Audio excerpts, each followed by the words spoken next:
Jai.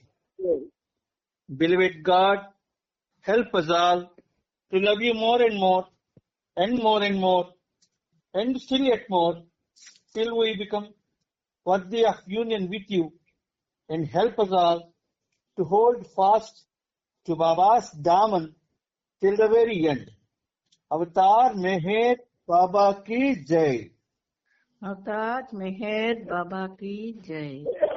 ఏకం మెహర్ బాబా, నీవు ప్రసాదించిన ప్రవచన సారమును గ్రహించవలసిన తీరులో గ్రహించి సదవగాహన చేసుకుని వాటిని మా జీవనములలో ఆపాదించుకుని నిజాయితీ తోడను నిర్మల ప్రేమ తోడను వాటిని ఆచరించులాగున మా అందరినీ ఆశీర్వదించు. అట్టి ఆచరణయుత జీవన శైలిలో జీవించినట్లు మా అందరినీ అనుగ్రహించు.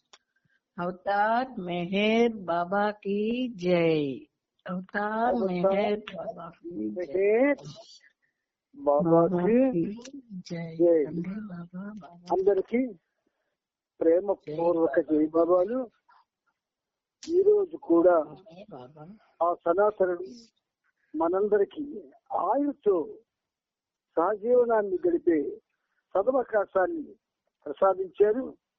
ఆ ప్రేమమయుడికి, ఆ కరుణాంతరంగునికి శత సహస్ర కోటి పాదాభివందనాలు మన తరపున, ప్రపంచ భక్త కోటి తరపున అర్పిస్తూ, ఇందులో భాగంగా మనం ప్రభుచరిత్రం 11వ భాగంలో 4554వ పేజీలో మీద పేర వరకు మనం ప్రస్తావన చేసుకున్నాం బాబా దయ వల్ల.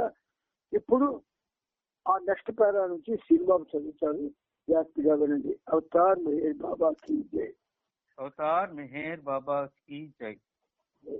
యాంత్రికమైన విధేయత గురించి తిరిగి బాబా ప్రస్తావిస్తూ ఇలా చెప్పారు: నీ గురువు అభీష్టాన్ని ఎల్లవేళలా ఎరుకతో నెరవేరుస్తున్నప్పుడు ఏ చిన్న ఆలోచన కూడా నీ ఎరుకను కలవరపరచకపోతే అది యాంత్రికమైన విధేయత కానేరదు. కానీ సద్గురువు కృప లేకుండా అది సాధ్యపడదు. గురువు ఆనందమే యాంత్రికమైనది. రెండే ప్రారంభించి కదా మనం చదువుతున్నావా ఆధ్యాత్మికంగా అత్యున్న స్థాయిలో అని చదివిసాం. ఇప్పుడు నిన్న అదే మొన్న శనివారం చదివి. సరే అయితే కానీ ఇప్పుడు ఎంత పూర్లేదు కదా.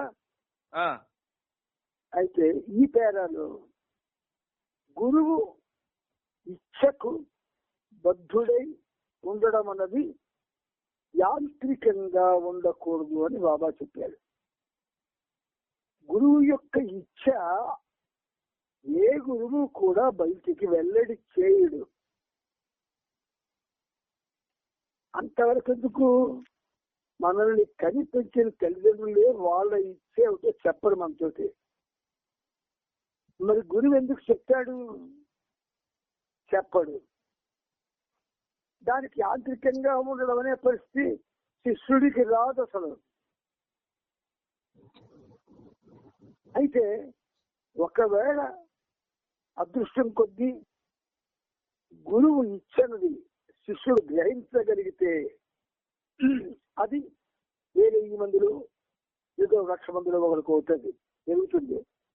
అప్పుడు అది యాంత్రికంగా జరగకూడదు.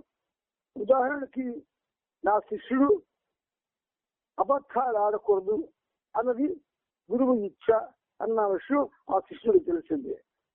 అప్పుడు వాడు ఏం చేయాలి? ఖచ్చితంగా అబద్ధాలు ఆడడం మానుకోవాలి.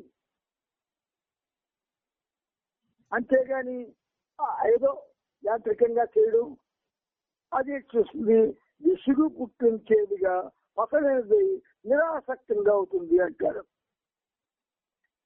విధేయత యాంత్రికంగా ఉండకపోవడమే కాక ఒక్క క్షణం కూడా సాధకునికి స్వలాభం గురించి ఆలోచన ఏమాత్రం ఉండకూడదు. ఇది ప్రధానమైన విషయం. ఒకటి, గురువు ఇచ్చక బద్దులై ఉండడం. గురువు శిష్యుడి మీద మమకారంతో తన ఇచ్చేతో ఒకవేళ వెల్లడి చేస్తే అప్పుడు అది యాంత్రికంగా చేయడానికి వీల్లేదు. పరిపూర్ణమైన విధేయతతో చెయ్యాలి. ఆ విధేయతని ఎలా ఉండాలి? ఒక్క క్షణం కూడా సాధకుడికి తన స్వలాభం గురించి ఆలోచన ఉండకూడదు. ఈ రెండు కూడా చాలా జటిలమైనవి ఆచరణకి. కానీ ఆయన అనుగ్రహం ఉంటే అది సాధ్యం అవుతుంది. అందుకని వీటిని అనగా విధేయత చూపడం, యాంత్రికంగా ఉండకపోవడం, మరియు తన గురించిన ఆలోచన ఏమాత్రం ఉండకపోవడం, ఇది అసలు మహాసాధ్యం. నిరంతరం ఆధ్యాత్మిక మార్గంలో ఉన్న ప్రతి సామాన్యుడు కూడా వాడి గురించి వాడు ఆలోచిస్తూనే ఉంటాడు. వాడి గురించి ఆలోచన లేకుండా ఉండనే ఉండడం. కనుక ఈ విధేయత చూపడం, యాంత్రికంగా ఉండకపోవడం, తన గురించిన ఆలోచన ఏమాత్రం లేకపోవడం, మరి ఇవన్నీ సాధించడం ఎలాగా అని ప్రశ్న బాబాయే వేసుకొని ఇది దాదాపు అసాధ్యం అనేసాడు. ఇంకా మనం ఆయన మాటకి ఎందుకులా అనేసాడని కానీ ఏమిలా చెప్పారని కానీ అనుకోవడానికి అవకాశం లేదు. దాదాపు అసాధ్యం. అందువల్ల శిష్యుడు చేయవలసిందల్లా ఎరుకతో గురువు యొక్క ఇచ్చకు ప్రతిరూపమై జీవించడమే. మరి ఇచ్చ తెలియనప్పుడు దానికి ప్రతిరూపంగా శిష్యుడు ఎలా ఉంటాడు? ప్రతి గురువు, అందరు గురువులు ఒక్కలాగా ఉండరు. కొంతమంది గురువులు మాట్లాడుతూ లేదా సందేశాన్ని చెప్తూ నాకు నేను సందేశాన్ని మీకు వివరిస్తున్నప్పుడు కించిత్ కూడా మాట్లాడకుండా ఇతరమైన ఆలోచనతో ఉండకుండా ఉంటే నాకు చాలా ఇష్టం. అది ఆయన ఇచ్చారన్నమాట. అలాంటి చేస్తారు. అయినప్పటికీ ఆ ఇచ్చని పాటించలేని శిష్యులు ఉంటారు. తెలిసి నన్ను అందుకనే దాదాపు అసాధ్యం అన్నాడు బాబా. ముందుకెళ్ళినా యాంత్రికమైన విధేయత గురించి తిరిగి ప్రస్తావిస్తూ బాబా ఇలా చెప్పారు. నీ గురువు అభీష్టాన్ని ఎల్లవేళలా ఎరుకతో నెరవేరుస్తున్నప్పుడు ఏ చిన్న ఆలోచన కూడా ఆ ఎరుకను కలవరపరచకపోతే అది యాంత్రికమైన విధేయత కానేరదు. కానీ సద్గురు కృప లేకుండా అది సాధ్యపడదు. బాబా ఎక్కడికెక్కడ మనకి ఒక విధంగా క్వశ్చన్ మార్కులు పెట్టేస్తున్నాడు. లేదనేమో తన గురించిన ఆలోచన ఏమాత్రం ఉండకపోవడం, విధేయత, తర్వాత యాంత్రికంగా ఉండకపోవడం, ఇవి దాదాపు అసాధ్యం అంటారు. శిష్యుడు చేయవలసిన ఎరుకతో గురువు యొక్క ఇచ్చిక ప్రతిరూపమై జీవించడమే అంటారు. యాంత్రికమైన విధేయత గురించి ప్రస్తావిస్తూ మళ్ళీ ఏంటంటారు? నీ గురువు అభీష్టాన్ని ఎల్లవేళలా ఎరుకతో నెరవేరుస్తున్నప్పుడు ఏది గురువు ఇచ్చా. అది గురువు ఇచ్చే మనకు తెలియాలి కదా. అయితే బాబా దాయి లేదేమి ఆయన ఇచ్చే ఏమిటో ప్రతి చోట చెప్తూనే ఉన్నారు. అంచేత అది ఎరుకతో నెరవేర్చాలి. ఉదాహరణకి బాబా అబద్ధాలు ఆడద్దు అన్నారు అనుకోండి. ఆ బాబా ఆయన ఇచ్చేటంటే నేను అబద్ధాలు ఆడకూడదు అంటున్నారు ఆయన. కాబట్టి నేను అబద్ధాలు ఆడను. ఆయన ఇచ్చగా నాకని కాదు అందరికీ ప్రకటించారు. కాబట్టి నేను ఆయన అభిష్టాన్ని నెరవేరుస్తాను అని ఎరుకతో నెరవేర్చాలి. ఆ నెరవేరుస్తున్నప్పుడు చిన్న ఆలోచన కూడా మనకి డిస్టర్బ్ చేయకూడదు. అప్పుడు అది యాంత్రికమైన విధేయత కానేరదు అంటారు బాబా. అంటే ఎక్కడికక్కడ మనకి చేయడానికి అవకాశాన్ని చూపిస్తున్నారు. చెయ్యలేరు అని గట్టిగా కూడా అంటూ ఉన్నారు. అయితే ఈ విధంగా అభిష్టాన్ని ఇరుకుతో నెరవేర్చే ఆలోచన లేకుండా ఉండకపోవడం అనేది సద్గురు కృప లేకుండా సాధ్యపడదు అంటున్నారు తండ్రి. సద్గురు కృప, గురువు కృప కావాలి. ముందుకెళ్ళానా? గురువు ఆనందమే నీ ఆనందమని అర్థం చేసుకోవడం కూడా అసాధ్యమే. కానీ ఎల్లవేళలా సద్గురువు ఇచ్చే నీ ఆనందమన్న ఆలోచన నీలో నిలకడగా ఉన్నట్లయితే అది యాంత్రికమైన విధేయత కానేరదు. అన్ని చూడండి ఎంత షార్ప్ గా ఉన్నాయో. గురువు ఆనందం, నీ ఆనందం అని అర్థం చేసుకోవడం కూడా అసాధ్యమే. ఎల్లవేళలా సద్గురువు ఇచ్చే నీ ఆనందం, ఆయన ఇచ్చే నీ ఆనందం కావాలి, ఆయన ఇచ్చే నీ కర్తవ్యం కావాలి. అప్పుడు అటువంటి ఆలోచన నిలకడగా మనలో ఉంటే, మనలో లేదు ఇప్పుడు, కానీ ఉంటే ఒకవేళ అది యాంత్రికమైన విధేయత కాదు అని అంటున్నాడు. ముందుకు వెళ్ళాలా? సద్గురువు యొక్క ఇచ్ఛ అంటే ఏమిటి? అది ఆయనకు మాత్రమే తెలుసు. ఒక వ్యక్తి భగవదనుభూతిని పొందినప్పుడు అతనికి ఆనందం గాని బాధ గాని ఉండవని చెబుతారు. ఆనందమయమైన ఆ స్థితిలో ప్రతి ఒక్కరి ఇచ్ఛ ఆయన ఇచ్చేయే అవుతుంది. అది మనకి ఆనందం ఆనందం పాట ఒకసారి బాబా రాయించారు, జ్ఞాపకం ఉందా మీకు? నాన్న అది జ్ఞాపకం ఉందా? ఉంది ఉంది. ఒక్కసారి ఆ పల్లవి నాన్న. ఆనందం ఆనందం మెహర్ స్మరణం మే, ఆనందం ఆరాధ్యం అతని రూపం నే, ఆనందం ఆనందం మెహర్ స్మరణం మే, ఆరాధ్యం ఆరాధ్యం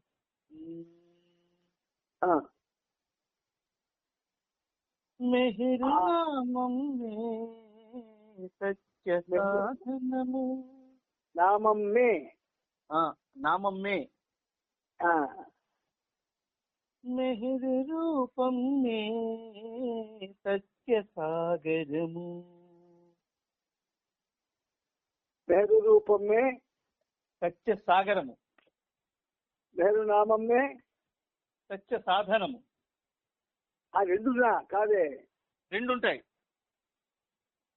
అది సత్య సాధన అని 2 సార్లు రాదు. సరే, సత్య సాగరము, సత్య సాగరము.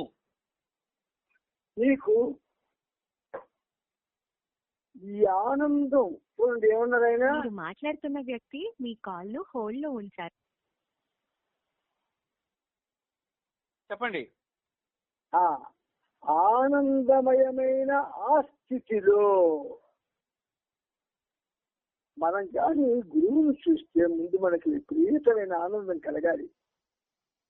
ఏ పరిస్థితిలో ఉన్నా ఆయన చూడగానే మనం మారిపోవాలి, ఆయన చూడగానే మన బాధలన్నీ పోవాలి, మన ఆలోచనలన్నీ స్తంభించిపోవాలి, మన ఆక్రోశాలన్నీ మాసిపోవాలి.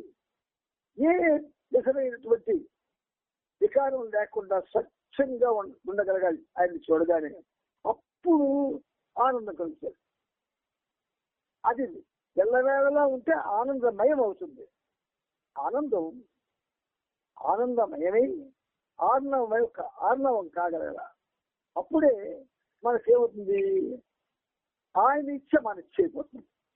కొంచెం ఇది ఆచరించడానికి ట్రై చేసిన వాళ్ళకే అర్థం అవుతాయి. వీటి గురించి అసలు పట్టించుకోకుండా మేము చదివిసామండి 17 వాల్యూమ్స్ అని అన్న వాళ్ళకి అర్థం కాదు. చదువుతా అంటే మనం చేస్తుంది చదువుతా. ఎలాగా చదువుతూ అర్థాన్ని విపులీకరించుకుంటూ గ్రహిస్తూ కర్తవ్యం ఏమిటో తెలుసుకుంటూ ఆనందం పొందుతూ ఉన్నాం. ఇది ఇవాళ కాకపోతే రేపైనా మనకి ఆ ఆనందమయ స్థితికి చేరుస్తుంది. అంతేగాని తెలుగుచ్చుడు కదా చదివిస్తామనుకుంటే ఏమీ కాదు. ముందుకెళ్ళినా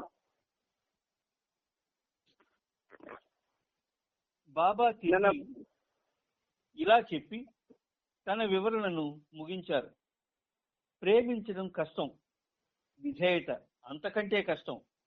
అయినప్పటికీ నా మండలి వారు నాకు విధేయులుగా ఉండేందుకై యథాశక్తి ప్రయత్నిస్తున్నారని నేననుకుంటున్నాను. నా స్వభావం ప్రవృత్తిని బట్టి నేనే కనుక వారి స్థానంలో ఉండి ఉంటే 5 నిమిషాలు కూడా వారి వలె విధేయుడినై ఉండగలను లేను నేను చెప్పలేను. ఈ విషయంలో మీరంతా ఏమనుకుంటున్నారు? ఏమనుకుందాం ఆయన మండలేమో మనకు 3 ఖచ్చితంగా చెప్తారు. ప్రేమించడానికి కష్టం, విధేయత అంతకంటే కష్టం, ఆనందం వచ్చి కష్టమనితే మాట్లాడుతున్నారు. మరి ఆయన మండలి మాత్రం యథాశక్తి విధేయుడిగా ఉండడానికి ప్రయత్నిస్తున్నారు అని ఆయన అనుకుంటున్నారట. అయితే ఆయన స్వభావం దాని ప్రవృత్తిని బట్టి మండల స్థానంలో ఒక బాబా ఉంటే 5 నిమిషాలు కూడా వాళ్ళలా విజయంలో ఉండగలలో లేను నేను చెప్పలేను. ఈ విషయంలో మీరు ఏమనుకుంటాం? మనకి 2 తెలియదు. మండలి వాళ్ళు పాటించిన విధేయత గురించి మనకు తెలియదు. బాబా యొక్క స్వభావ ప్రవృత్తి కూడా మనకు తెలియదు. ఏమనుకుంటాం?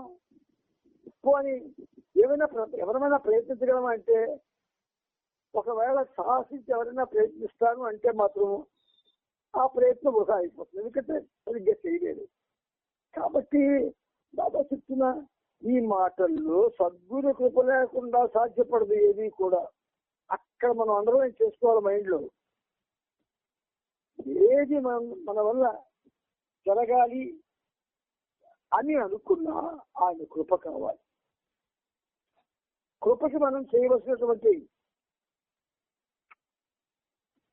పెద్ద పని ఏమిటంటే నిరంతరం ఆయన ధ్యానంలో, ఆయన స్మరణలో ఆయన యొక్క ఆ రూపాన్ని ఆనందిస్తూ ఉండడమే. ముందుకెళ్ళానా? అట్టి విధేయతను మీరు చూపగలిగి ఉండేవారో లేదో మండలిలో ఎవ్వరూ చెప్పలేరు అని ఏరిచ్ బాబా ప్రశ్నకు సమాధానం చెప్పాడు. బాబా చిరునవ్వి విషయాన్ని మార్చారు. జూన్ 13వ తేదీన కిషన్ సింగ్ వైపు చూసి తులసీదాస్ రాసిన పద్యాన్ని తన అక్షర ఫలకంపై బాబా ఇలా సూచించారు: పరాయి సొమ్మును శిలగాను, పరస్త్రీని తల్లిగాను భావించు. దీనిని అనుసరించినప్పటికీ భగవంతుడు దొరక్కపోతే తులసీదాస్ మాటలు నీటి మూటలే. కంపము చూశారు బాబా, చూసారా? మనకి పరీక్ష పెట్టేశారు. పరాయి సొమ్ము శిల అంటే రాయితో సమానం, పరస్త్రీ తల్లిగా భావించబడాలి మన వల్ల. దీనిని అనుసరించినప్పటికీ భగవంతుడు దొరక్కపోతే తులసీదాసు మాటలు నీటి మూటలే. ఈ పుస్తకాన్ని రాసిన వాడు కూడా బాబా చేత నువ్వు తులసీదాస్ కంటే బాగా రాస్తావని కితాబ్ పొందాడు ఆయన. అంచేత ఆయనకి సాధ్యమైంది కాబట్టి 17 వాల్యూమ్స్ ఒక గంగా ప్రవాహంలో రాశాడు ఆయన. అంచేత బాబా చెప్తున్న నెక్స్ట్ చదువుతారు. నెక్స్ట్ తులసీదాస్ చెప్పిన విషయాన్ని నేను అంగీకరించను. అతనికి కూడా భార్య ఉంది. నిజానికి ఆమె కారణంగానే అతడు భగవదనుభూతి పొందాడు అని కిషన్ సింగ్ అన్నాడు. చూసారా? తులసీదాస్ కు భార్య ఉన్నది, కానీ భర్త యొక్క ఆధ్యాత్మిక ప్రగతికి ఆమె చాలా దోహదపడ్డది. తులసీదాస్ చెట్లు పెట్టి మనం ఒక విధంగా చెప్పాలంటే చాలా ముసిపోతాం. అందుచేత ఆయన కిషన్ సింగ్ చెప్పాడు. నెక్స్ట్ ముందుకెళ్ళు. కిషన్ సింగ్ కు బాబా ఇలా కఠినంగా సమాధానం ఇచ్చారు: నీ మాయ మాటలు కట్టిపెట్టు, భగవంతుడు సంతోషిస్తాడు. భగవదనుభూతి పొందడం, భగవంతుని సంతోషపెట్టడం మధ్య చాలా తేడా ఉంది. భగవంతుని కలిసి పాపం తెప్పించే కంటే ఆయనను కలవకపోవడమే మంచిది. ఇక అర్థం లేని హాస్యాస్పదమైన నీ మాటల వ్యవహారం కట్టిపెట్టు. చాలా ఘాటు ఇచ్చారు. అంటే తులసీదాసు భార్య కారణంగా భగవదనుభూతి పొందాడు అంటే మరి ఆయనకి ఏమనిపించిందో దానికి ఏమి మనం వర్ణం చేయకూడదు. ఎందుకంటే బాబా కాబట్టి, మన సర్వస్వం కాబట్టి. అవి మాయ మాటలు అంటున్నారు. కిషన్ సింగ్ కి ఆయన మాటలు మాటలు అంటున్నారు. నువ్వు కట్టి పెడితే భగవంతుడు సంతోషిస్తాడు అని అంటూ భగవదనుభూతి పొందడం, భగవంతుని సంతోషపెట్టడం మధ్య చాలా తేడా ఉంది. భగవంతుని కలిసి కోపం తెప్పించే కంటే కలకపోవడమే మంచిది. ఇక అర్థం లేని హాస్యాస్పదమైన ఈ మాటల వ్యవహారం కట్టిపెట్టు. నీకు ఇవి అర్థమవుతున్నా నాకు తెలుసు. కానీ ఇంకా మనం దీని విషయంలో ప్రస్తావన చేస్తే ఒక విధంగా ఈ ప్రస్తావన చాలా డీప్ గా వెళ్ళిపోతుంది, గాఢంగా వెళ్ళిపోతుంది. అంచేత ఇప్పుడు అవి నేను ప్రస్తావన చేయను. ఎందుకంటే సంస్కృతికి బాబా చెప్పారంటే మనందరికి చెప్పినట్టే కదా. అందుకని మన ముందుకు వివరణల కోసం నేను ఆలోచిస్తాను.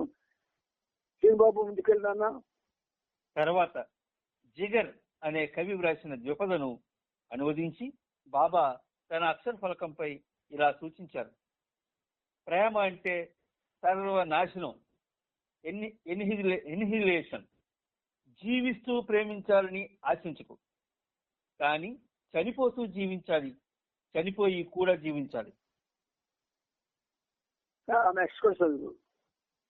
బాబా ఈ ప్రపంచంలో జాగృతి అంటే అవేకనింగ్ ఎప్పుడు కలుగుతుందని ఆశించవచ్చు అని బాబాను అలోబా అడిగాడు. ఇక్కడ జిగర్ అనే కవితాలిక ద్విపదను మనకి బాబా అందించారు. అసలు బాబా ఎలా మనకి ఇటువంటివి అందించారంటే, మనలో ఉన్నటువంటి ఒకవేళ ఏమాత్రం ప్రేమ ఉన్నా ఆ మాటలకి ఆ ప్రేమ సముద్రంలో పొంగిపోద్ది అనమాట. ప్రేమ అంటే సర్వనాశనం. ఇప్పుడు బాబాను ప్రేమిద్దామా మానిద్దామా?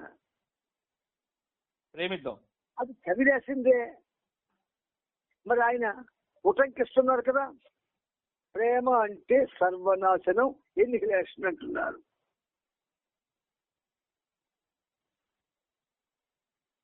జీవిస్తూ ప్రేమించాలని ఆశించకు. మరి జీవిస్తూ ప్రేమించకుండా మరణించి ప్రేమించాలా? అంటే మనం పుస్తకం చదివినప్పుడు ఈ క్వశ్చన్లు మనకు మనం వేసుకోవాలా, అప్పుడు మనకు సమాధానాలు దొరుకుతాయి. రిలేషన్ ఆఫ్ మైండ్ అంటారు బాబా ఒక చోట. ఇక్కడ ప్రేమ అంటే సర్వనాశనం అంటున్నారు. అంటే ఆయన మాటలు మారవు. My way is way of ఎఫేస్మెంట్ అంటాడు ఒక చోట. నా మార్గం ఏంటంటే పూర్తిగా సర్వనాశనం చేయడమే, తుడిచిపెట్టడమే. అంటే ఈ మాటలన్నీ కూడా ఫలితంకి సంబంధించి ఆయన స్పష్టంగా చెప్పిన విషయాలు. ప్రేమ అంటే సర్వనాశనం. అంటే ఇంతవరకు మనం ఉన్నాం అనుకుంటున్నాం, కానీ మీరు లేరు, ఉన్నది నేను ఒక్కడినే అన్నారు బాబా. కానీ మనం ఉన్నామని భావన ఎందుకు వచ్చింది? సర్వంలో మనం ఉన్నాం. మనలో ఉన్న సర్వనాశనం అయిపోవాలి. అప్పుడు మనకి ఆ సర్వనాశనం అయిపోతే అందులోంచి మనకు ఒక చక్కని స్ఫురణ రావచ్చు. అయితే జీవిస్తూ ప్రేమించాలని అనుకోకు. జీవిస్తూ ప్రేమించాలని ఆశించకు. అలాగే చనిపోతూ జీవించాలి, చనిపోయి కూడా జీవించాలి. చాలా చాలా చాలా పదునైనటువంటి, చాలా ఉన్నతమైనటువంటి, అద్భుతమైనటువంటి ఆధ్యాత్మిక సత్యాన్ని. వీటి గురించి మనం వేరేగా నా జ్ఞాపకం చేయడానికి నేను ఒక చిన్న రైట్ పెట్టుకుంటాను. మన ఇందులో కాకుండా వేరేగా ఏదైనా ఒక ఆదివారం ఇలాంటివన్నీ చెప్పుకోవడానికి మనం కేటాయించుకున్నాం. ఇక రెండోది, బాబా ఈ ప్రపంచంలో అవేకనింగ్, జాగృతి ఎప్పుడు కలుగుతుందని ఆశించవచ్చు అని బాబా అలాగా అడిగాడు కదా. అక్కడ చదువునానా? జాగృతి కలగడం మాత్రం నిశ్చయంగా జరుగుతుంది. అది తొందరలో రాబోతోంది, వచ్చి తీరుతుంది అన్నారు బాబా. చూసారా, ఇక్కడ మనకి హామీ ఇచ్చారు. అవేకనింగ్ మాత్రం కలుగుతుందట. ఎవరికి కలిగిందో ఆ కలిగిన వాళ్ళు ఇప్పటికీ ఈ 76 సంవత్సరాల వయసులో, అందులో బాబాతో 60 నుంచి కలిపిన 56 ఏళ్ళలో కానీ నాకెవ్వరూ కనిపించిన జాగృతి కలిగిన వాళ్ళు. జాగృతి అంటే ఆయన అవేకనింగ్ అంటాడు. అంటే దాని తెలుగు మాట మేలుకొలుపు. ఏమిటి ఆ మేలుకొలుపు అంటే, మనకి చాలా విషయాల్లో మేలుకొలుపు రావాల్సి ఉన్నది, ఎన్నో విషయాల్లో రావాల్సి ఉన్నది. అవన్నీ మనం తెలుసుకోవాల్సిన అవసరం ఉంది. కానీ ఆ నెక్స్ట్ పదవిలో బాబా ఏమంటున్నారో వినండి. జై బాబా. వెళ్ళినా కిషన్ సింగ్ ఒక కొత్త కారు కొన్నాడు. అందులో బాబాను ఎక్కించుకొని నడపాలని అతని చిరకాల వాంఛ. కానీ బాబా మస్తుల కొరకు వెళ్ళినా, బయటకు విహారాలకు వెళ్ళినా బాబా కూర్చునే కారును హెలెన్ గాని మరెవరైనా గాని నడిపేందుకు పిలిచేవారు. కానీ కిషన్ సింగ్ ని ఒక్కసారి కూడా పిలిచేవారు కాదు. చివరకు ఒకరోజు బాబాను బ్రతిమలాడి ఒప్పించగా బాబా పరిహాసంగా, సరే అందరం కిషన్ సింగ్ నడిపే కారులో వెళదాం, పోతే ఒక్క క్షణంలో ప్రాణాలు పోతాయి, అంతే కదా అన్నారు.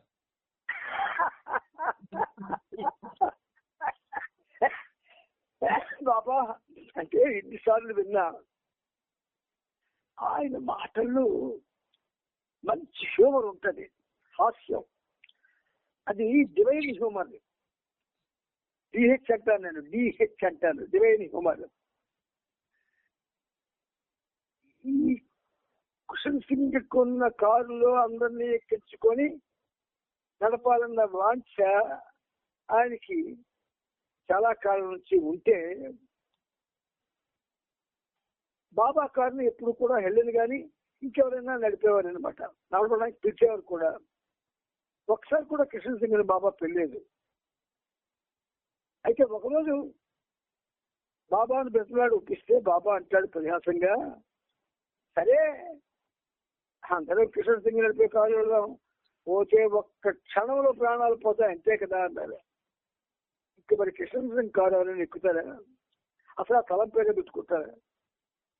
అంటే మిమ్మల్ని విడిచి వేస్తాను అన్న మాటలో చాలా గూఢార్థం ఉంది. ముందుకెళ్ళినా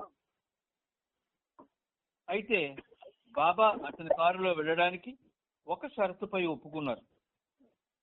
కిషన్ సింగ్ నడిపే పద్ధతి ప్రమాదకరంగా ఉంటుంది కాబట్టి ఒక వ్యక్తిని కారుతో పాటు పరిగెత్తమని, అత్యవసర సమయంలో అతను వెంటనే కారు నడిపేందుకు సిద్ధంగా ఉండాలని బాబా ఆదేశించారు. ఆ విధంగా కారు ప్రక్కగా ఒక వ్యక్తి పరిగెడుతూ ఉండగా బాబాను కారులో ఎక్కించుకొని కిషన్ సింగ్ డ్రైవ్ చేస్తూ కొంత దూరం తీసుకెళ్లాడు. రోడ్డు మీద వెళ్లే పాదచారులందరూ ఆ దృశ్యాన్ని వింతగా చూశారు. చివరకు ఈ విధంగా కిషన్ సింగ్ తన వాంఛితాన్ని సఫలం చేసుకున్నాడు. ఇక్కడ ఒక పరమార్థం ఏంటంటే, ఒక వ్యక్తి కారు పక్కగా పరిగెత్తుతుండగా ఆ కారు కిషన్ సింగ్ డ్రైవ్ చేయడానికి ఒప్పుకున్నారు అంటే, మరి కారుతో సమానంగా పరిగెత్తాలి అంటే ఆ వ్యక్తి ఆటవాడు ఉండాలి. కారుతో సమానంగా పరిగెత్తగలిగే శక్తి ఉన్నవాడు కావాలి.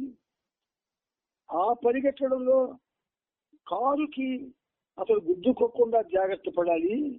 రెండు, కారు స్పీడ్ని మించి ముందుకు వెళ్ళడానికి కానీ వెనక్కిపోవడానికి వీల్లేదు. తర్వాత ఎక్కడైతే మనం ఆ కారు ఆగుతుందానికి తెలియదు కనుక ఎప్పుడు కూడా ఆగిపోవడానికి కూడా సిద్ధంగా ఉండాలి. ఇన్ని జాగ్రత్తలు ఉండాలి ఆ వ్యక్తికి. మరి ఆ వ్యక్తి ఎవరు?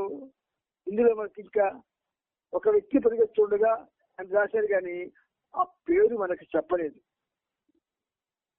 అంటే అప్పుడు ఆ వ్యక్తి ఇక్కడికి తనంత తానుగా వచ్చాడా లేకపోతే ప్రత్యక్షమయ్యాడా తెలియదు.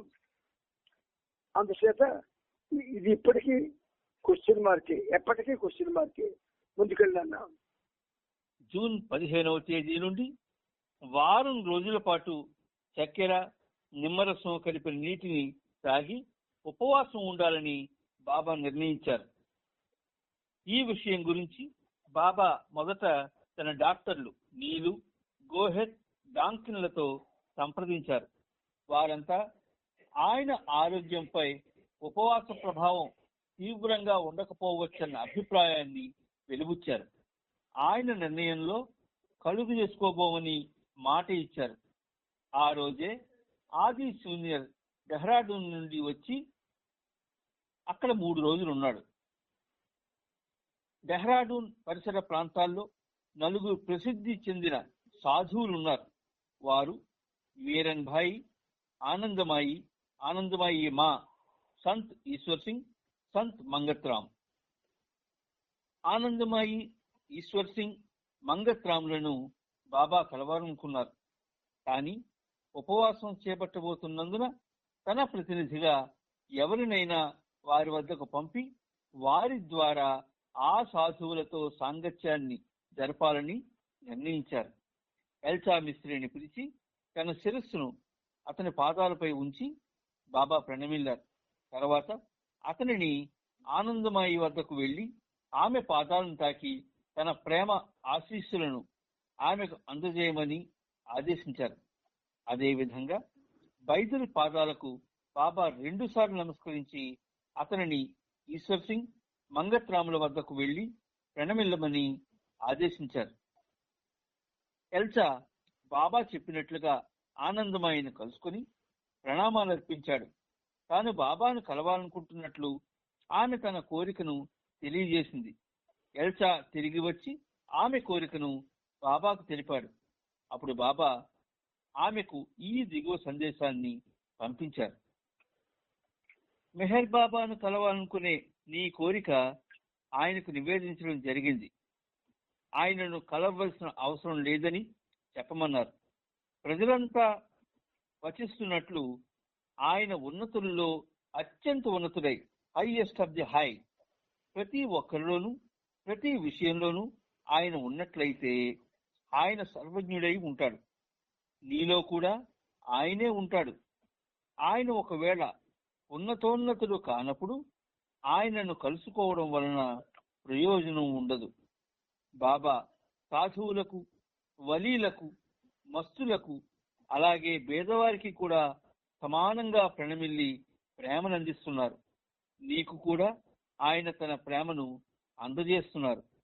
ఆయన ప్రేమతో మీకు తన ప్రణామాలను పంపిస్తున్నారు. బాబా మళ్ళీ ఎల్చాకు ప్రణమిల్లి అతనిని ఆమె వద్దకు పంపించారు. ఎల్చా ఆమెకు ప్రణమిల్లిన తర్వాత బాబా పంపించిన సందేశాన్ని వినిపించాడు. ప్రణమిల్లిన అలా పడిపోయింది. తరువాత బాబా పంపించిన సందేశాన్ని ఇచ్చాడు. అది విన్న ఆమె నమో నారాయణ అనగా నారాయణునికి నా అభివాదములు అంటూ తన మనోభావాన్ని వెల్లడించింది. అదేవిధంగా బైదుల్ కూడా 2 సాధువులకు ప్రణామాలు అర్పించి బాబా వద్దకు తిరిగి వచ్చాడు. ఈశ్వర్ సింగ్ ఏమన్నాడు అని బాబా అతన్ని అడిగాడు. మెహర్ బాబా అంటే ఎవరు అని అతను ప్రశ్నించాడని బైదుల్ సమాధానం చెప్పాడు. మరి అతనికి ఏమని సమాధానం చెప్పావు అని బాబా అడిగారు. ఆయన గొప్ప సాధువు అని చెప్పాను అన్నాడు. బైదుల్ చెప్పిన ఈ సమాధానం బాబాను తీవ్రంగా కలవరపరిచింది. బాబా ఇలా సుదీర్ఘంగా వివరించారు. నువ్వు నన్ను ఒక సాధువుగా అనుకుంటున్నావా? నీ హృదయం చెప్పేది కూడా ఇదేనా? బాబా ఒక సాధారణ మానవుడని నువ్వు చెప్పినా కూడా నేనేమీ బాధపడి ఉండేవాడిని కాను. నాతో 30 సంవత్సరముల సహవాసం తరువాత కూడా నన్ను ఇంకా సాధువు అని పిలుస్తున్నావా? మెహర్ బాబా ఎవరో నాకు తెలియదు, అయినా నేను ఆయనను నా గురువుగా అంగీకరించాను అని నిజాయితీగా నిర్భయంగా చెప్పి ఉండాల్సింది. ఇదే ప్రశ్నను దేశ్ముఖ్ను అడిగి ఉంటే అతను ఏమీ సంశయించకుండా వెంటనే బాబా అవతారుడు అని చెప్పి ఉండేవాడు. నువ్వు కూడా అలాగే చెప్పాలని నా ఉద్దేశం కాదు. కనీసం నువ్వు నిర్భయంగా బాబా నాకు గురువు అని చెప్పవలసింది. నాకు సాధువు అని అతనికి చెప్పడంలో నీ ఆంతర్యం ఏమిటి? నేను సాధువును కాదు కదా. ప్రస్తుతం హరిద్వార్, ఋషికేశ్, డెహ్రాడూన్లలో అనేక మంది సాధువులు ఉన్నారు. ఇక్కడ బాబా బస ఉన్న ప్రదేశం రాజ్పూర్ రోడ్డులోనే 4 సాధువులు ఉన్నారు. ఆనందమయీమా, మంగత్రామ్, ఈశ్వర్ సింగ్, మీరన్ భాయ్. కబీర్ చెప్పిన ఈ మాటల్ని ఉటంకిస్తూ నిన్ననే నేను మండల వారికి సాధువుల గురించి వివరించాను. తీర్థయాత్రల వలన ఒకడు పొందే ప్రయోజనం ఒక్కటే. సాధువులు దర్శించడం వల్ల కలగ లాభాలు 4, కానీ సద్గురువును కలుసుకోవడం వలన పొందే లాభాలు లెక్కలేనన్ని అని కబీర్ చెప్పాడు. దీని గురించి ఆలోచించండి.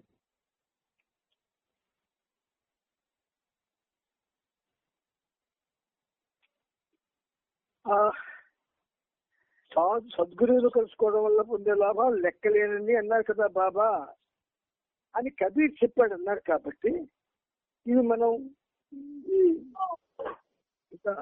ఇదివరకు గతంలో చదువుకున్నాం, అంటే ఇంకొక వాల్యూమ్లో అది మళ్ళీ మనం తీసుకొని చదువుకొని చెప్పుకున్నాం. ముందుకెళ్ళండి. 7 రోజులు ఉపవాసం ఉండాలని ముందు రోజునే తాను అనుకున్నానని, కానీ ఇప్పుడున్న వర్షపు వాతావరణం తన ప్రణాళికలను తారుమారు చేసిందని బాబా చెప్పారు. నా పనులన్నీ చివరి నిమిషంలో తలకిందులవుతున్నాయి. డెహ్రాడూన్లో అనుకున్న ప్రతి పని విషయంలోనూ సరిగ్గా నేను దాన్ని ప్రారంభించే సమయానికి ఏదో ఒక ఆటంకం కలుగుతోంది. వస్తు పర్యటన కొరకు నేను బయలుదేరబోతుండగా ఏర్పాటు చేసుకున్న వాహనం రానే లేదు. దాంతో నా ప్రణాళికను మార్చుకోవాల్సి వచ్చింది. పేదవారికి కాళ్ళు కడగడానికి సిద్ధపడుతుండగా అదే సమయానికి ఆమె ఆ పిచ్చిది సెహగల్ భార్య దాపురించింది అన్నాడు. ఇక్కడ బాబా దాపురించింది అన్న మాట వాడారని సీరియస్ గా తీసుకోకండి.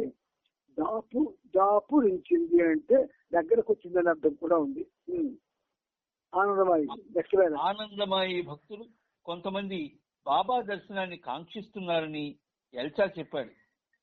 ఎవరైనా అలా వచ్చినట్లయితే అది నీకే మంచిది కాదు అని బాబా హెచ్చరించారు. అంతేగాక ఎప్పుడు నా పని పూర్తి అవుతుందో అప్పుడు మొత్తం ప్రపంచమంతా నాకు ప్రణమిల్లేటట్లు భగవంతుడే చూస్తాడు అని బాబా అన్నారు. నా గురించి ఎవరైనా ఇక్కడ కాకపోయినా మొన్న అవును నా గురించి ఎవరైనా అడిగితే ఏం చెబుతావు అని కిషన్ సింగ్ అడిగారు. కిషన్ సింగ్ సాధారణంగా ఇతరులతో నీ గురించి చెప్పే అవకాశం వస్తే మిమ్మల్ని అవతార పురుషుడని లేదా ఆధ్యాత్మికంగా ఉన్నతి సాధించిన వాడని చెబుతాను అన్నాడు. బాబా అతన్ని హెచ్చరిస్తూ ఆధ్యాత్మికంగా ఉన్నతుడని మాత్రం దయచేసి చెప్పకు. బాబా అవతారుడని చెప్పి మళ్ళీ నన్ను ఆధ్యాత్మికంగా ఉన్నతి పొందినవాడు అని కూడా ఎలా చెప్పగలుగుతావు?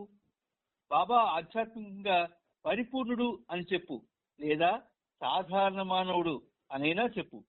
ఎందుకంటే ఖచ్చితంగా నేను సాధారణ మానవుడినైనా అయి ఉండాలి, లేదా పరిపూర్ణుడినైనా అయి ఉండాలి అన్న విషయం నాకు మాత్రమే తెలుసు అన్నారు.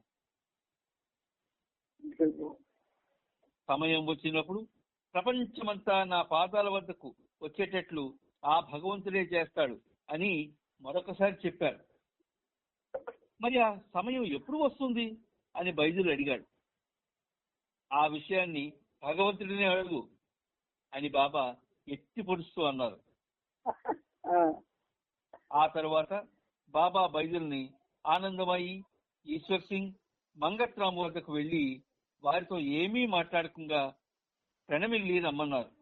అలా ప్రణమిల్లేటప్పుడు వారికి బాబాయే స్వయంగా ప్రణమిల్లుతున్నట్లు భావించమన్నారు. ఇలా చెప్పి బైజుల్ పాదాలకు బాబా 3 సార్లు ప్రణమిల్లారు. సైకోబాద్తో బాబా తన ఉపవాసం గురించి ప్రస్తావిస్తూ తన ప్రణాళిక తారుమారైందని మరొకసారి చెబుతూ, నేను అనుకున్న పని పూర్తవ్వాలంటే అది నీ చేతుల్లోనే ఉంది. మనం విజయం సాధించే వరకు పోరాడాలి. అందులో 50% నీ చేతుల్లోనే ఉంది అని తెలియపరిచారు. కారణం గడిపోతుంది. అంచేత ఇప్పుడు అవి నేను ప్రస్తావన చేయను. ఎందుకంటే సంస్కృతికి బాబా చెప్పారంటే మనందరికి చెప్పినట్టే కదా. అందుకని మన ముందుకు వివరణల కోసం నేను ఆలోచించను. బాబు ముందుకెళ్ళినా. తర్వాత జిగర్ అనే కవి వ్రాసిన ద్విపదను అనువదించి బాబా తన అక్షర ఫలకంపై ఇలా సూచించారు. ప్రేమ అంటే సర్వనాశనం, ఎన్హిలేషన్. జీవిస్తూ ప్రేమించాలని ఆశించకు, కానీ చనిపోతూ జీవించాలి, చనిపోయి కూడా జీవించాలి. బాబా ఈ ప్రపంచంలో జాగృతి అంటే అవేకనింగ్ ఎప్పుడు కలుగుతుందని ఆశించవచ్చు అని బాబాను అలోబా అడిగాడు. ఇక్కడ జిగర్ అనే కవితాలిక ద్విపదన మనకి బాబా అందించారు. అసలు బాబా ఎలా మనకి ఇటువంటి అందించారంటే, మనలో ఉన్నటువంటి ఒకవేళ ఏమాత్రం ప్రేమ ఉన్నా ఆ మాటలకి ఆ ప్రేమ సముద్రంలో పొంగిపోద్ది అనమాట. ప్రేమ అంటే సర్వనాశనం. ఇప్పుడు బాబాను ప్రేమిద్దామా వానిద్దామా? ప్రేమిద్దాం. అది కవి రాసిందే. మరి ఆయన ఉటంకిస్తున్నారు కదా, ప్రేమ అంటే సర్వనాశనం, ఎన్నికలేషన్ అంటున్నారు.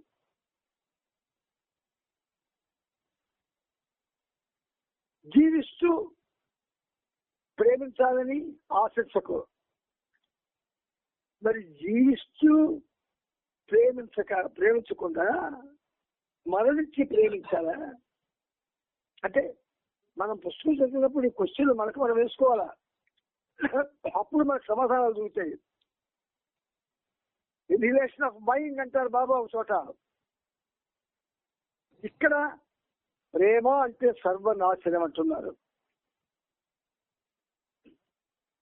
అంటే ఆయన మాటలు మారవు. My way is way of ఎఫేస్మెంట్ అంటాడు ఒక చోట. నా మార్గం ఏంటంటే పూర్తిగా సర్వనాశనం చేయడమే, తుడిచిపెట్టడమే. అంటే ఈ మాటలన్నీ కూడా ఫలితంకి సంబంధించి ఆయన స్పష్టంగా చెప్పిన విషయాలు. ప్రేమ అంటే సర్వనాశనం. అంటే ఇంతవరకు మనం ఉన్నాం అనుకుంటున్నాం, కానీ మీరు లేరు, ఉన్నది నేను ఒక్కడినే అన్నాడు బాబా. కానీ మనం ఉన్నామని భావన ఎందుకు వచ్చింది? సర్వంలో మనం ఉన్నాం. మనలో ఉన్న సర్వనాశనం అయిపోవాలి. అప్పుడు మనకి ఆ సర్వనాశనం అయిపోతే అందులోంచి మనకొక చక్కని స్ఫురణ రావచ్చు. అయితే జీవిస్తూ ప్రేమించాలని అనుకోకు. జీవిస్తూ ప్రేమించాలని ఆశించకు. అలాగే చనిపోతూ జీవించాలి, చనిపోయి కూడా జీవించాలి. చాలా చాలా చాలా పదునైనటువంటి, చాలా ఉన్నతమైనటువంటి, అద్భుతమైనటువంటి ఆధ్యాత్మిక సత్యాన్ని. వీటి గురించి మనం వేరేగా నా జ్ఞాపకం చేయడానికి అక్కడ నేను ఒక చిన్న రైట్ పెట్టుకుంటాను. మన ఇందులో కాకుండా వేరేగా ఏదైనా ఒక ఆదివారం ఇలాంటివన్నీ చెప్పుకోవడానికి మనం కేటాయించుకున్నాం. ఇక రెండోది బాబా ఈ ప్రపంచంలో అవేకనింగ్ జాగృతి ఎప్పుడు కలుగుతుందని ఆశించవచ్చు అని బాబాని అలాగా అడిగాడు కదా, అక్కడ చదువునానా. జాగృతి కలగడం మాత్రం నిశ్చయంగా జరుగుతుంది, అది తొందరలో రాబోతోంది, వచ్చి తీరుతుంది అన్నారు బాబా. చూసారా, ఇక్కడ మనకి హామీ ఇచ్చారు. అవేకనింగ్ మాత్రం కలుగుతుందట. ఎవరికి కలిగిందో ఆ కలిగిన వాళ్ళు ఇప్పటికీ ఈ 76 సంవత్సరాల వయసులో, అందులో బాబాతో 60 నుంచి గడిపిన 56 ఏళ్ళలో కానీ నాకెవ్వరూ కనిపించిన జాగృతి కలిగిన వాళ్ళు. జాగృతి అంటే ఆయన అవేకనింగ్ అంటాడు. అంటే దాని తెలుగు మాట మేలుకొలుపు. ఏమిటా మేలుకొలుపు అంటే మనకి చాలా విషయాల్లో మేలుకొలుపు రావాల్సి ఉన్నది, ఎన్నో విషయాల్లో రావాల్సి ఉన్నది. అవన్నీ మనం తెలుసుకోవాల్సిన అవసరం ఉంది. కానీ ఆ నెక్స్ట్ పదవిలో బాబా ఏమంటున్నారో వినండి. జై బాబా. వెళ్ళినా కిషన్ సింగ్ ఒక కొత్త కారు కొన్నాడు. అందులో బాబాను ఎక్కించుకొని నడపాలని అతని చిరకాల వాంఛ. కానీ బాబా మస్తుల కొరకు వెళ్ళినా, బయటకు విహారాలకు వెళ్ళినా బాబా కూర్చునే కారును హెలెన్ గాని మరెవరైనా గాని నడిపేందుకు పిలిచేవారు. కానీ కిషన్ సింగ్ ని ఒక్కసారి కూడా పిలిచేవారు కాదు. చివరకు ఒకరోజు బాబాను బ్రతిమలాడి ఒప్పించగా బాబా పరిహాసంగా, సరే అందరం కిషన్ సింగ్ నడిపే కారులో వెళదాం, పోతే ఒక్క క్షణంలో ప్రాణాలు పోతాయి, అంతే కదా అన్నారు.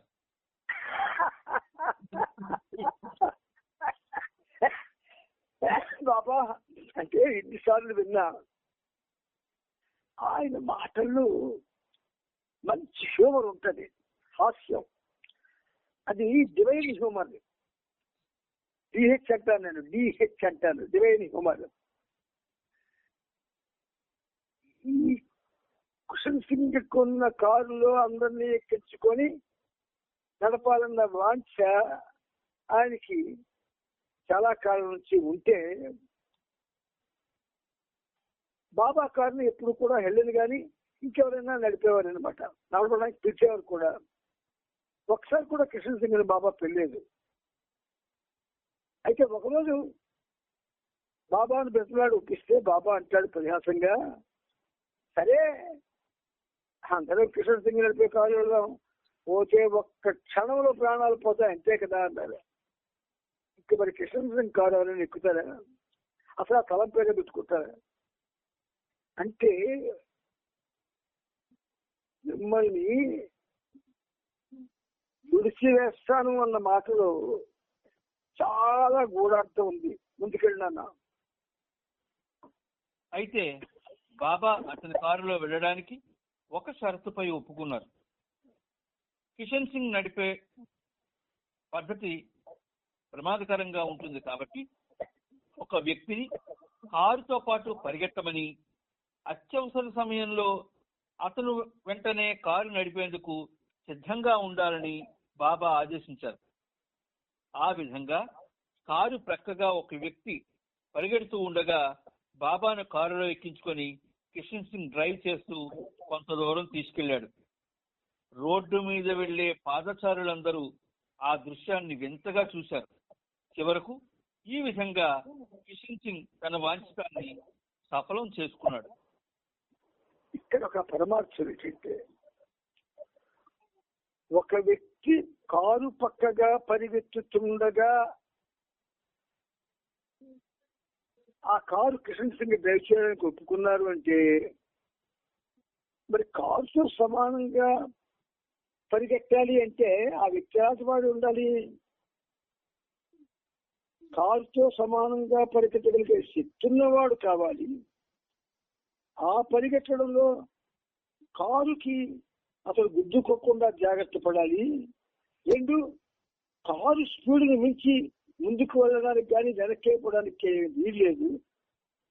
తర్వాత ఎక్కడైతే మనం ఆ కారు ఆగుతుందో దానికి తెలియదు కనుక ఎప్పుడు కూడా ఆగిపోవడానికి కూడా సిద్ధంగా ఉండాలి. ఇన్ని జాగ్రత్తలు ఉండాలి ఆ వ్యక్తికి. మరి ఆ వ్యక్తి ఎవరు? ఇందులో మనకి ఇంకా ఒక వ్యక్తి పరిగెత్తుండగా అని రాశారు, కానీ ఆ పేరు మనకి చెప్పలేదు. అంటే అప్పుడు ఆ వ్యక్తి అక్కడికి తనంత తానుగా వచ్చాడా లేకపోతే ప్రత్యక్షమయ్యాడా తెలియదు. అందుచేత ఇది ఇప్పటికీ క్వశ్చన్ మార్కే, ఎప్పటికీ క్వశ్చన్ మార్కే. ముందుకెళ్ళాను. జూన్ 15వ తేదీ నుండి వారం రోజుల పాటు చక్కెర నిమ్మరసం కలిపిన నీటిని తాగి ఉపవాసం ఉండాలని బాబా నిర్ణయించారు. ఈ విషయం గురించి బాబా మొదట తన డాక్టర్లు నీలు, గోహెత్, డాంకిన్లతో సంప్రదించారు. వారంతా ఆయన ఆరోగ్యంపై ఉపవాస ప్రభావం తీవ్రంగా ఉండకపోవచ్చన్న అభిప్రాయాన్ని వెలిబుచ్చారు. ఆయన నిర్ణయంలో కలుగు చేసుకోబోమని మాట ఇచ్చారు. ఆ రోజే ఆది జూనియర్ డెహ్రాడూన్ నుండి వచ్చి అక్కడ 3 రోజులు ఉన్నాడు. డెహ్రాడూన్ పరిసర ప్రాంతాల్లో 4 ప్రసిద్ధి చెందిన సాధువులు ఉన్నారు. వారు వీరన్ భాయ్, ఆనందమాయి మా, సంత్ ఈశ్వర్ సింగ్, సంత్ మంగత్ రామ్. ఆనందమాయి, ఈశ్వర్ సింగ్, మంగత్ రామ్లను బాబా కలవాలనుకున్నారు. కానీ ఉపవాసం చేపట్టబోతున్నందున తన ప్రతినిధిగా ఎవరినైనా వారి వద్దకు పంపి వారి ద్వారా ఆ సాధువులతో సాంగత్యాన్ని జరపాలని నిర్ణయించారు. ఎల్చా మిస్త్రిని పిలిచి తన శిరస్సును అతని పాదాలపై ఉంచి బాబా ప్రణమిల్లారు. తర్వాత అతనిని ఆనందమాయి వద్దకు వెళ్లి ఆమె పాదాలను తాకి తన ప్రేమ ఆశీస్సులను ఆమెకు అందజేయమని ఆదేశించారు. అదేవిధంగా బైదుల్ పాదాలకు బాబా 2 సార్లు నమస్కరించి అతనిని ఈశ్వర్ సింగ్, మంగత్ రాముల వద్దకు వెళ్లి ప్రణమిల్లమని ఆదేశించారు. ఎల్చా బాబా చెప్పినట్లుగా ఆనందమాయిని కలుసుకుని ప్రణామాలు అర్పించాడు. తాను బాబాను కలవాలనుకుంటున్నట్లు ఆమె తన కోరికను తెలియజేసింది. ఎల్చా తిరిగి వచ్చి ఆమె కోరికను బాబాకు తెలిపాడు. అప్పుడు బాబా ఆమెకు ఈ దిగువ సందేశాన్ని పంపించారు. మెహర్ బాబాను కలవాలనుకునే నీ కోరిక ఆయనకు నివేదించడం జరిగింది. ఆయనను కలవలసిన అవసరం లేదని చెప్పమన్నారు. ప్రజలంతా వచిస్తున్నట్లు ఆయన ఉన్నతుల్లో అత్యంత ఉన్నతుడై, హైయెస్ట్ ఆఫ్ ది హై, ప్రతి ఒక్కరిలోనూ ప్రతి విషయంలోనూ ఆయన ఉన్నట్లయితే ఆయన సర్వజ్ఞుడై ఉంటాడు. నీలో కూడా ఆయనే ఉంటాడు. ఆయన ఒకవేళ ఉన్నతోన్నతుడు కానప్పుడు ఆయనను కలుసుకోవడం వలన ప్రయోజనం ఉండదు. బాబా సాధువులకు, వలీలకు, మస్తులకు, అలాగే పేదవారికి కూడా సమానంగా ప్రణమిల్లి ప్రేమనందిస్తున్నారు. నీకు కూడా ఆయన తన ప్రేమను అందజేస్తున్నారు. ఆయన ప్రేమతో మీకు తన ప్రణామాలను పంపిస్తున్నారు. బాబా మళ్ళీ ఎల్చాకు ప్రణమిల్లి అతనిని ఆమె వద్దకు పంపించారు. ఎల్చా ఆమెకు ప్రణమిల్లిన తర్వాత బాబా పంపించిన సందేశాన్ని వినిపించాడు. ప్రణమిల్లిన అలా పడిపోయింది. తరువాత బాబా పంపించిన సందేశాన్ని ఇచ్చాడు.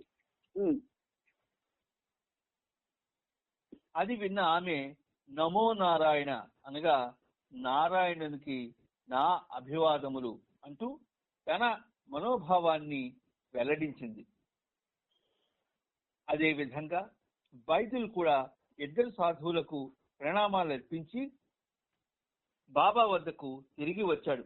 ఈశ్వర్ సింగ్ ఏమన్నాడు అని బాబా అతన్ని అడిగాడు. మెహర్ బాబా అంటే ఎవరు అని అతను ప్రశ్నించాడని బైదుల్ సమాధానం చెప్పాడు. మరి అతనికి ఏమని సమాధానం చెప్పావు అని బాబా అడిగారు. ఆయన గొప్ప సాధువు అని చెప్పాను అన్నాడు.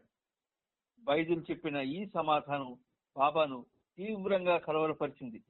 బాబా ఇలా సుదీర్ఘంగా వివరించారు. నువ్వు నన్ను ఒక సాధువుగా అనుకుంటున్నావా? నీ హృదయం చెప్పేది కూడా ఇదేనా? బాబా ఒక సాధారణ మానవుడని నువ్వు చెప్పినా కూడా నేనేమీ బాధపడి ఉండేవాడిని కాను. నాతో 30 సంవత్సరముల సహవాసం తరువాత కూడా నన్ను ఇంకా సాధు అని పిలుస్తున్నావా? మెహర్ బాబా ఎవరో నాకు తెలియదు, అయినా నేను ఆయనను నా గురువుగా అంగీకరించాను అని నిజాయితీగా నిర్భయంగా చెప్పి ఉండాల్సింది. ఇదే ప్రశ్నను దేశ్ముఖ్ను అడిగి ఉంటే అతను ఏమీ సంశయించకుండా వెంటనే బాబా అవతారుడు అని చెప్పి ఉండేవాడు. నువ్వు కూడా అలాగే చెప్పాలని నా ఉద్దేశం కాదు. కనీసం నువ్వు నిర్భయంగా బాబా నాకు గురువు అని చెప్పవలసింది. నాకు సాధువు అని అతనికి చెప్పడంలో నీ ఆంతర్యం ఏమిటి? నేను సాధువును కాదు కదా. ప్రస్తుతం హరిద్వార్, ఋషికేశ్, డెహ్రాడూన్లలో అనేక మంది సాధువులు ఉన్నారు. ఇక్కడ బాబా బస ఉన్న ప్రదేశం. రాజ్పూర్ రోడ్డులోనే 4 సాధువులు ఉన్నారు. ఆనందమయీమా, మంగత్రామ్, ఈశ్వర్ సింగ్, మీరన్ భాయ్. కబీర్ చెప్పిన ఈ మాటల్ని ఉటంకిస్తూ నిన్ననే నేను మండల వారికి సాధువుల గురించి వివరించాను. తీర్థయాత్రల వలన ఒకడు పొందే ప్రయోజనం ఒక్కటే. సాధువులు దర్శించడం వల్ల కలగ లాభాలు 4. కానీ సద్గురువును కలుసుకోవడం వలన పొందే లాభాలు లెక్కలేనన్ని అని కబీర్ చెప్పాడు. దీని గురించి ఆలోచించండి.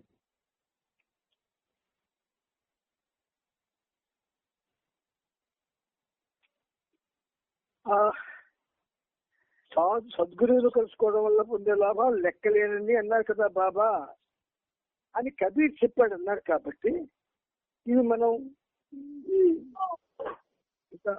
ఇదివరకు గతంలో చదువుకున్నాం, అంటే ఇంకొక వాల్యూమ్లో అది మళ్ళీ మనం తీసుకొని చదువుకొని చెప్పుకున్నాం. ముందుకెళ్ళండి. 7 రోజులు ఉపవాసం ఉండాలని ముందు రోజునే తాను అనుకున్నానని, కానీ ఇప్పుడున్న వర్షపు వాతావరణం తన ప్రణాళికలను తారుమారు చేసిందని బాబా చెప్పారు. నా పనులన్నీ చివరి నిమిషంలో తలకిందులవుతున్నాయి. డెహ్రాడూన్లో అనుకున్న ప్రతి పని విషయంలోనూ సరిగ్గా నేను దాన్ని ప్రారంభించే సమయానికి ఏదో ఒక ఆటంకం కలుగుతోంది. వస్తు పర్యటన కొరకు నేను బయలుదేరబోతుండగా ఏర్పాటు చేసుకున్న వాహనం రానే లేదు. దాంతో నా ప్రణాళికను మార్చుకోవాల్సి వచ్చింది. పేదవారికి కాళ్ళు కడగడానికి సిద్ధపడుతుండగా అదే సమయానికి ఆమె ఆ పిచ్చిది తెహగల్ భార్య దాపురించింది అన్నాడు. ఇక్కడ బాబా దాపురించింది అన్న మాట వాడారని సీరియస్ గా తీసుకోకండి. దాపురించింది అంటే దగ్గరకు వచ్చిందని అర్థం కూడా ఉంది. ఆనందమాయి భక్తులు కొంతమంది బాబా దర్శనాన్ని కాంక్షిస్తున్నారని ఎల్చా చెప్పాడు.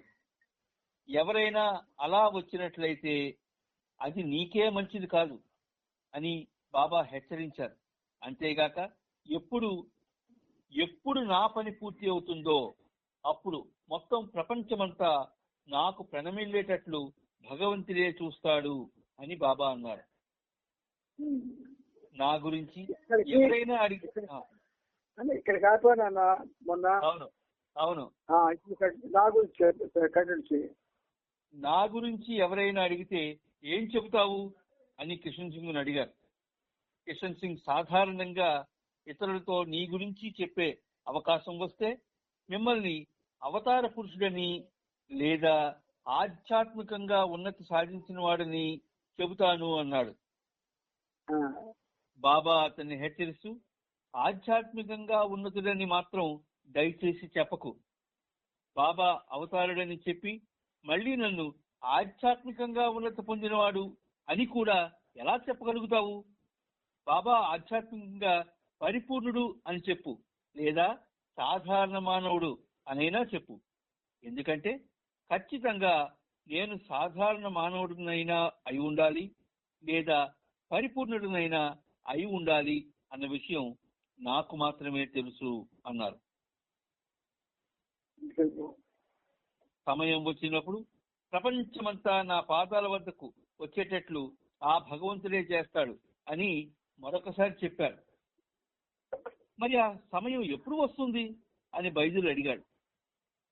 ఆ విషయాన్ని భగవంతుడిని అడుగు అని బాబా ఎత్తి పొడుస్తూ అన్నారు. ఆ తర్వాత బాబా బైజుల్ని ఆనందమయ్యి, ఈశ్వర్ సింగ్, మంగట్రామ్ వద్దకు వెళ్లి వారితో ఏమీ మాట్లాడకుండా ప్రణమిల్లి రమ్మన్నారు. అలా ప్రణమిల్లేటప్పుడు వారికి బాబాయే స్వయంగా ప్రణమిల్లుతున్నట్లు భావించమన్నారు. ఇలా చెప్పి బైజుల్ పాదాలకు బాబా 3 సార్లు ప్రణమిల్లారు. సైకోబాద్ తో బాబా తన ఉపవాసం గురించి ప్రస్తావిస్తూ తన ప్రణాళిక తారుమారైందని మరొకసారి చెబుతూ, నేను అనుకున్న పని పూర్తవ్వాలంటే అది నీ చేతుల్లోనే ఉంది.